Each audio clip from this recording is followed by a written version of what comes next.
देखिए कुछ स्पेशल फॉर्मूले हैं, आप इनको ये समझिए कि पूरा इंटीग्रेशन यही है। ये समझ में आ गए, क्वेश्चन में खाली फॉर्मूलों में चेंजिंग होगी, बाकी तरीका ये है। ठीक, सबसे पहले फॉर्मूले बात जिससे आप फैमिलियर भी हैं, 1/x² + a² आदि। इस फॉर्मूले को प्रूव करना है और ये होता है 1/a tan इनवर्स x²। पहले भी बात हो चुकी है। ठीक, देखिए माना पहले i = इसको लेके चलते हैं। आपको हमने बताया था कि 3 केस बताए थे।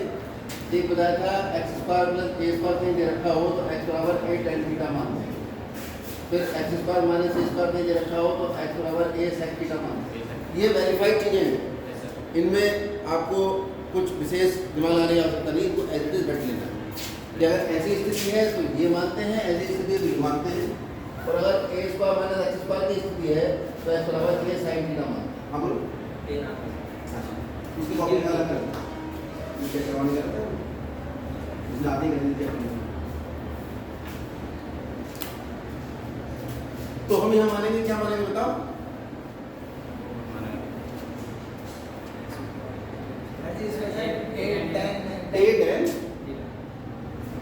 ठीक है, सब्स्टिट्यूशन से करेंगे, प्रतिस्थापन से। प्रतिस्थापन में वो चीज़ मानते हैं जिसको मानने से पूरे सवाल में वेरिएबल चेंज हो जाए और हमारा क्वेश्चन इस तरह का बन जाए जिसका हम आंसर निकाल पाए, क्योंकि इसका तो हमको फार्मूला जानते हैं। ठीक, देखो कितना परिवर्तन होगा जब हम कुछ मान लेते हैं, वेरिएबल चेंज करना होता है। तो यहाँ तो dx लिखा है डेरिवेटिव, तो हमें इसका डेरिवेटिव करना पड़ता है जो भी हमने माना है। किसके सापेक्ष? Differentiate with respect to x। तो x का 1 हो गया, tan थीटा का sec² थीटा और थीटा का d थीटा ओवर dx। ये आ गया dx = a sec² थीटा। तो x जो था उसका मान आपके पास है, dx है उसका मान। जब अगर इन दोनों का मान आप यहाँ पे यूज करोगे, ठीक है, तो पूरा x गायब होकर पूरा क्वेश्चन किस में आ जाएगा? d theta. क्योंकि जब वेरिएबल x है उस स्थिति में तो हम इसका कोई इंटीग्रेशन नहीं निकाल पा रहे, इसीलिए हम वेरिएबल चेंज करने की कोशिश करते हैं। तो हमने दोनों बातें समझ ली, x को जो माना तो dx का मान भी थीटा के पदों में रखा है। ठीक है, तो पूरा क्वेश्चन हमारा बैलेंस हो जाएगा। ऐसा नहीं है कि खाली हम x का मान रख दें और dx का ना रखें, तो x के सापेक्ष रहेगा या थीटा आ जाएगा। तो हमें पूरा जो वेरिएबल है उसी को चेंज कर देना है। तो i = कितना आ जाएगा अगर हम ये यूज करेंगे? 1/x की जगह क्या लिखेंगे? a tan प्लस a² और dx की जगह क्या लिखेंगे? a sec² theta. आप देख रहे हैं पूरा क्वेश्चन थीटा के अंदर आ गया। आप यहाँ पर a cos थीटा लिखोगे तब भी आएगा, लेकिन अगर आप a cos थीटा लिखोगे तो आपका आंसर आएगा नहीं। ये वेरीफाइड चीज़ें हैं, ये पहले से कैलकुलेशन करके ही आपको ये बताया गया है। a² tan² theta plus a², ये a sec² थीटा। इक्वेशन 1 लिख दो और यहाँ लिख देंगे using value of x and dx in equation.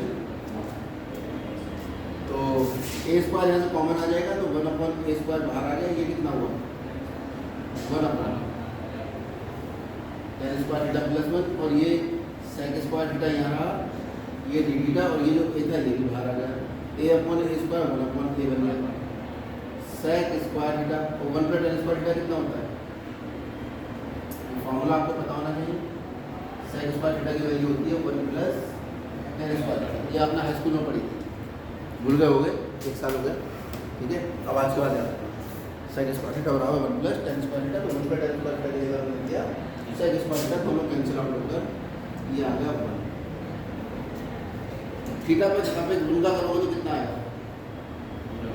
x नहीं, 1 का x के सापेक्ष करते तो x आएगा, अब 1 का थीटा के सापेक्ष इंटीग्रेशन करोगे तो क्या आएगा?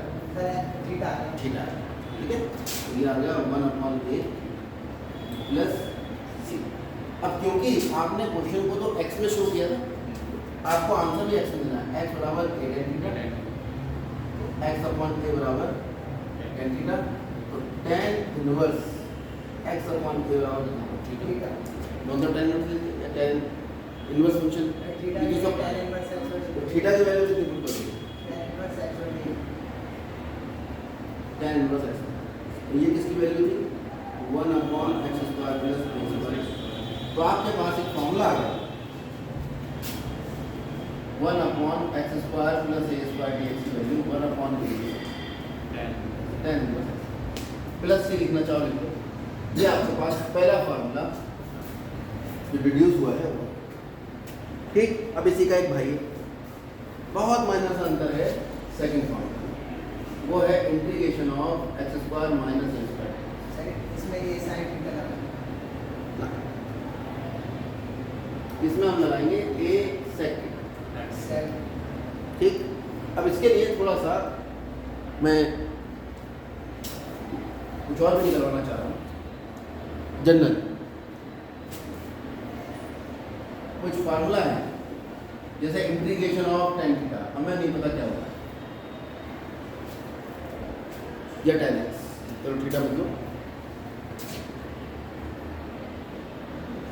ये क्वेश्चन लेके चल रहे हैं, फाइंड इंटीग्रेशन ऑफ tan। क्या करेंगे फिर? tan x को लिखेंगे sin x upon cos x dx और मानेंगे cos x को थीटा या t। Differentiation with respect to x, sin cos x का डिफरेंशिएशन माइनस sin x और t का क्योंकि x से सापेक्ष करना, क्रॉस वर्ड करेंगे तो कितना आ जाएगा? sin x dx equal to minus dt। को दिक्कत तो नहीं इसमें, ये dx इधर आएगा माइनस 1 जो है दोनों तरफ माइनस से गुणा कर दो तो dx की जगह sin x dx क्या लिखा हुआ है? लिखा है sin x, इसीलिए तो मैंने cos को t माना। अगर मैं sin को t मानता तो इसका डेरिवेटिव आता cos, ठीक है। और वो जो डेरिवेटिव cos आता वो cos डेरिवेटिव यहाँ पर cos x dx होता नहीं, तो मेरा मानना है मैं tan मानता sec स्क्वायर आता, फिर कोई सेंस ही नहीं बनता।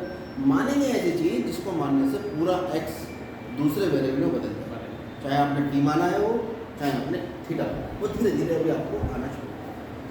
अब ये जो i था जिसको हमने इक्वेशन वन कहा था, आप लिख देंगे यूजिंग वैल्यू इसकी और cos x and sin x dx कहाँ? In equation one. ये कहलाता है चेंज इन वेरिएबल, पूरे वेरिएबल चेंज हो जाएगा। चेंज इन वेरिएबल क्या चेंज हुआ? sin x dx की जगह कितना आ गया? dt with negative sign.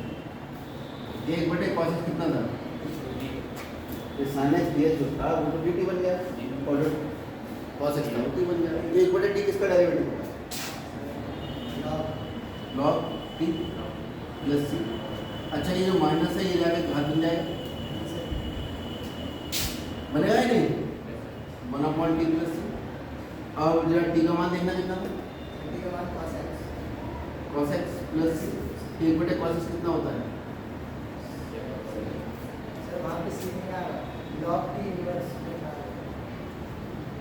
तो आपके पास कितना आ गया?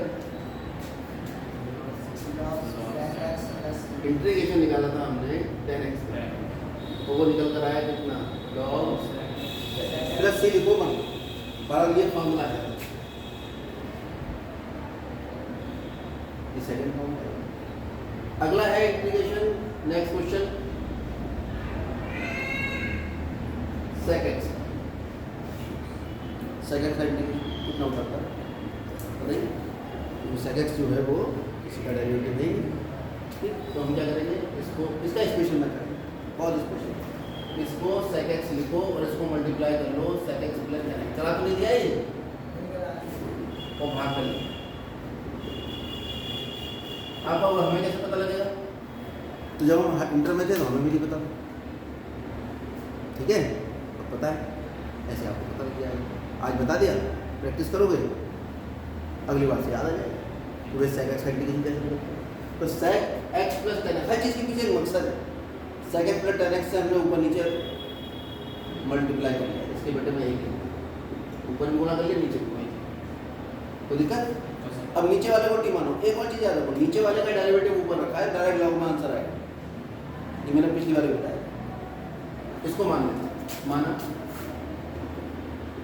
ये i इक्वेशन में sec x plus tan x differentiate with का कितना हुआ derivative sec x tan x, क्यों?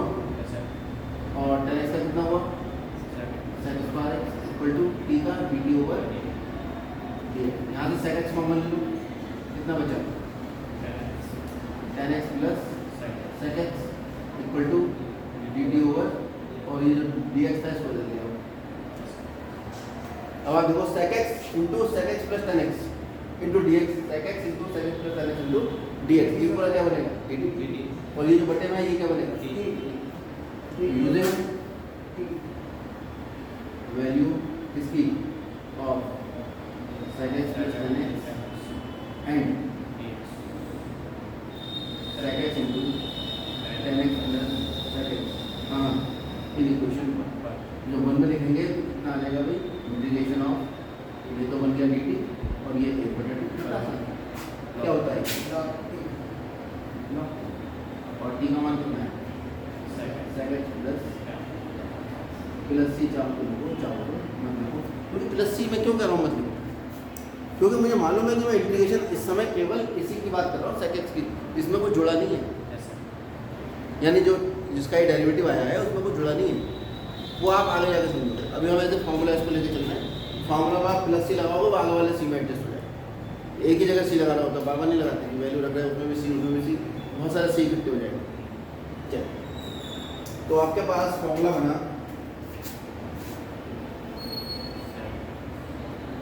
ये नेक्स्ट लिखो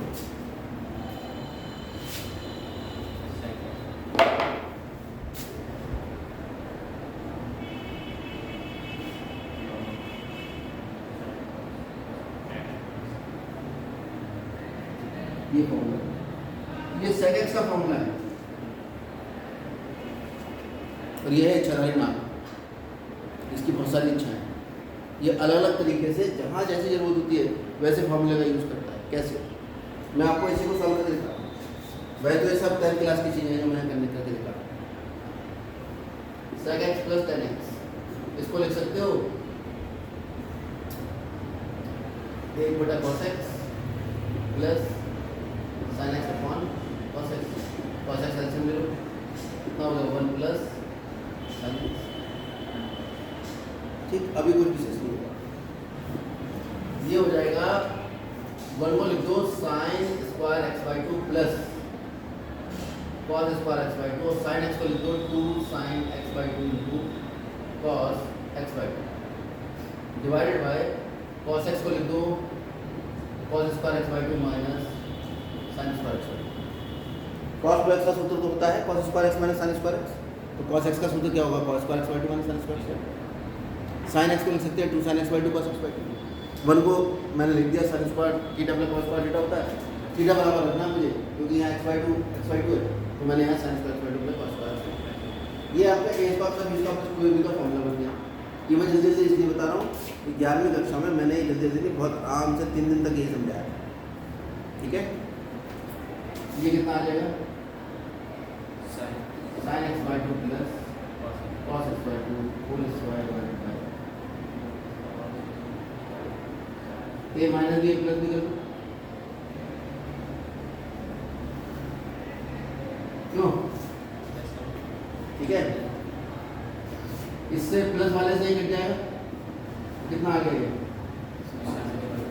sin x/2 plus cos x/2 upon cos x/2 minus, इसको आप cos x/2 कॉमन लेके कैंसिल करोगे तो ये बन जाएगा 1 प्लस tan x/2 और ये बन जाएगा 1 माइनस। क्या किया आपने, अंश और हर को दोनों को cos x/2 से भाग कर लिया, इसे cos x/2 से करोगे तो ये 1 हो जाएगा और ये sin बटे cos tan, ये 1 हो जाएगा, ये sin बटे cos tan हो जाएगा। तो मैंने थोड़ा पलट के लिख दिया उसको, और ये किसका फॉर्मूला है, उसमें स्क्वायर लगा होता है, उसमें जो होता है स्क्वायर लगा होता है। ये फॉर्मूला है tan π/4 प्लस x, ये वैल्यू है sec x प्लस, ठीक। इसका मतलब जो इंटीग्रेशन ऑफ sec x है वो ये भी होता है log tan π/4 प्लस